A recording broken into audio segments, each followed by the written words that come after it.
No. Porque recién nos aparte recién nos dedicaron a televisión en 2004 ya. No hay mujer, sufriera su dolor. Yo no por el pan. No, todavía estamos activos. Somos miembros activos del PAN.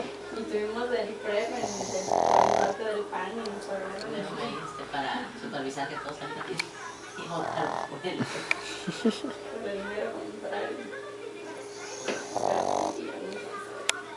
Qué goyo.